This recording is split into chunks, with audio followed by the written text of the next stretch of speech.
قال الله تعالى في القرآن المجيد: أعوذ بالله من الشيطان الرجيم. واعلموا أنما أموالكم وأولادكم فتنة وأن الله عنده أجر عظيم. صدق الله العظيم. ആദരണീയരായ സത്യവിശ്വാസികളെ, അല്ലാഹു സുബ്ഹാനഹു തആല കൽപ്പിച്ചത് പ്രകാരം ജീവിതത്തിൻ്റെ എല്ലാ ഓരോ സന്ദർഭങ്ങളിലും തഖ്വ ഉള്ളവരായിരിക്കുവാൻ പരമാവധി പരിശ്രമിക്കണമെന്ന് ആദ്യമേ തന്നെ വസിയ്യത്ത് ചെയ്യുകയാണ്. അല്ലാഹു സുബ്ഹാനഹു തആല നമ്മെ എല്ലാവരെയും അനുഗ്രഹിക്കുമാറാകട്ടെ.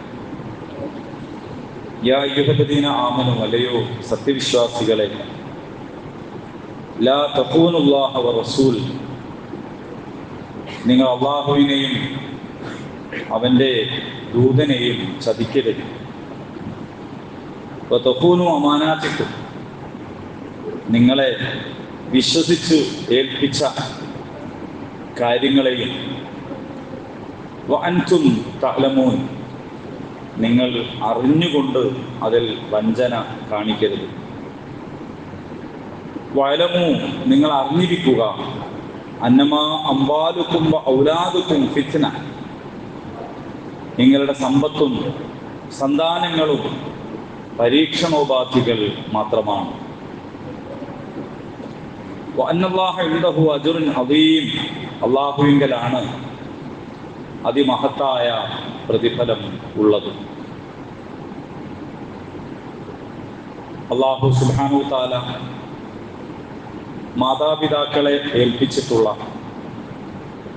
അമാനത്താണ്, അഥവാ സൂക്ഷിപ്പ് സ്വത്താണ് സന്താനങ്ങൾ എന്ന് പറയുന്നത്.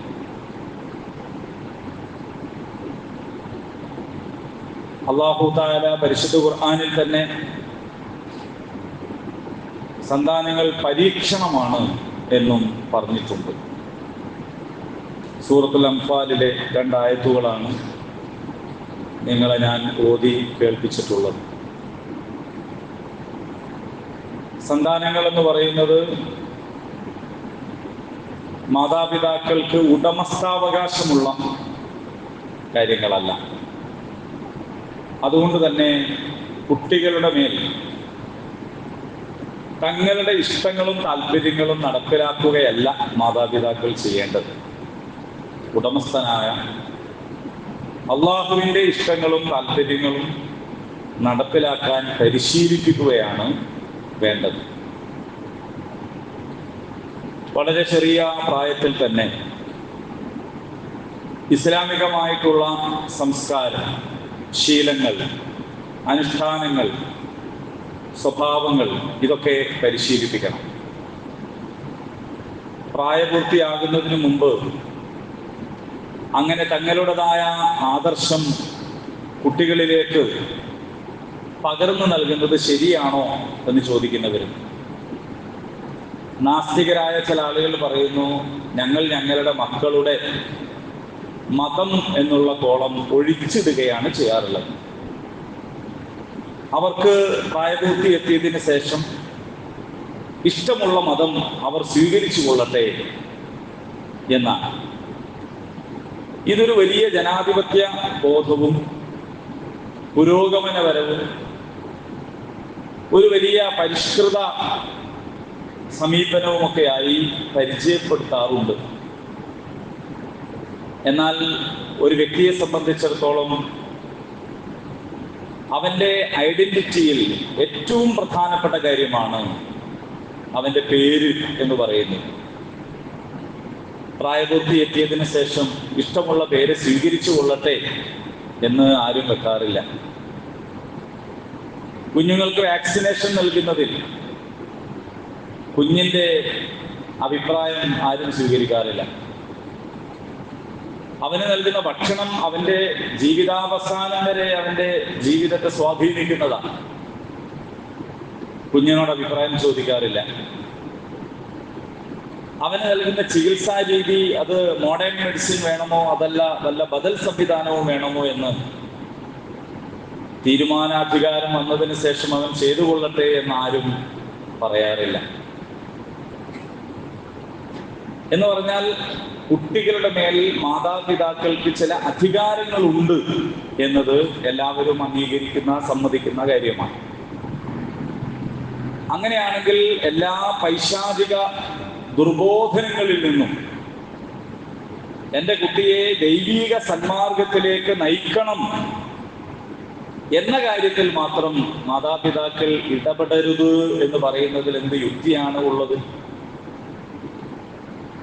അതൊരു കേവലമായ വാദങ്ങൾ മാത്രമാണ് എന്ന് നമുക്ക് മനസ്സിലാക്കാൻ കഴിയും. മുന്തിരിവള്ളി പോലെയാണ് മനുഷ്യൻ എന്ന് പറയാറുണ്ട്. മുന്തിരിവള്ളി അത് നന്നായി തഴച്ച് വളരണമെങ്കിൽ അതിനെ ഒരു പന്തൽ കെട്ടിക്കൊടുക്കണം, ഒരു കാല് കുത്തിക്കൊടുക്കണം. അതിലൂടെയാണ് അത് ചുറ്റിപ്പടർന്ന് മുകളിലേക്ക് വരിക. എത്ര മുന്തിയ ഇനം വള്ളിയാണെങ്കിലും അങ്ങനെ മുകളിലേക്ക് പിടിച്ചു കയറാൻ ഉള്ള ഒരു സഹായം ലഭിച്ചിട്ടില്ല എങ്കിൽ മുന്തിരിവള്ളി മണ്ണിൽ അടിഞ്ഞ് വെള്ളത്തിൽ ചീഞ്ഞ് നശിച്ചു പോകും. ഇതുപോലെ മനുഷ്യനെ സംബന്ധിച്ചിടത്തോളം അവന് മുകളിലേക്ക് വളർന്നു കയറാൻ, അങ്ങനെ ഒരു ജ്വാല പോലെ മുകളിലേക്ക് ആളുമ്പോഴാണ് ഒരു മനുഷ്യൻ ആൾ ആകുന്നത്, ആളുന്നവൻ എന്നാണ്. അതിനാവശ്യമായി നൽകുന്ന താങ്ങാണ്, സഹായമാണ്, പന്തലാണ് കുടുംബം എന്ന് പറയുന്നത്. അതിലൂടെയാണ് മനുഷ്യൻ വളർന്ന മുകളിലേക്ക് വരേണ്ടത്. ഏറ്റവും ചെറിയ പ്രായത്തിൽ തന്നെ, അതുകൊണ്ട് തന്നെ കുട്ടികളിൽ നല്ല ശീലങ്ങളും മര്യാദകളും പഠിപ്പിക്കാനുള്ള ബാധ്യത മാതാപിതാക്കൾക്ക് ഉണ്ട്. കുല്ലുക്കും റാഇൻ, നിങ്ങളെല്ലാവരും ഇടയന്മാരാണ്. റസൂലുള്ളാഹി സ്വല്ലല്ലാഹു അലൈഹി വസല്ലം പറഞ്ഞതാണ്, നിങ്ങൾ ആരെയാണോ മേച്ചുകൊണ്ടിരിക്കുന്നത് അവരുടെ കാര്യത്തിൽ നിങ്ങൾ ഉത്തരവാദികളാണ്. അപ്പോൾ നിങ്ങൾ നാളെ പരലോകത്ത് ഉത്തരം ബോധിപ്പിക്കേണ്ടി വരുന്ന സുപ്രധാനമായ ഒരു കാര്യമാണ് നിങ്ങളുടെ സന്താനങ്ങൾ. ആ സ്വഭാവത്തിൽ അവരെ വളർത്താൻ വളരെ ചെറുപ്പത്തിൽ തന്നെ നമ്മൾ പരിശ്രമിക്കേണ്ടതായി ഉണ്ട് എന്നർത്ഥം. ഇപ്പോൾ ഒരു അവധിക്കാലം ആരംഭിക്കുകയാണ്. ഈ അവധിക്കാലത്ത് അതൊരു വേസ്റ്റായി പോകുന്ന ഒരു കാലമായി മാറാതിരിക്കാൻ, സോഷ്യൽ മീഡിയയുടെ അതിപ്രസരമുള്ള ഒരു കാലത്ത് അതിലൂടെ നേരായ വഴിയിൽ നിന്ന് മാറിപ്പോകാതിരിക്കാൻ ഉള്ള ജാഗ്രത രക്ഷിതാക്കൾ കാണിക്കേണ്ടതുണ്ട്. അതിലേറ്റവും പ്രധാനപ്പെട്ട ഒന്ന് ഖുർആനുമായിട്ടുള്ള ബന്ധം കുട്ടികളിലേക്ക് കൂടുതലായിട്ട് ഉണ്ടാക്കി കൊടുക്കുക എന്നതാണ്.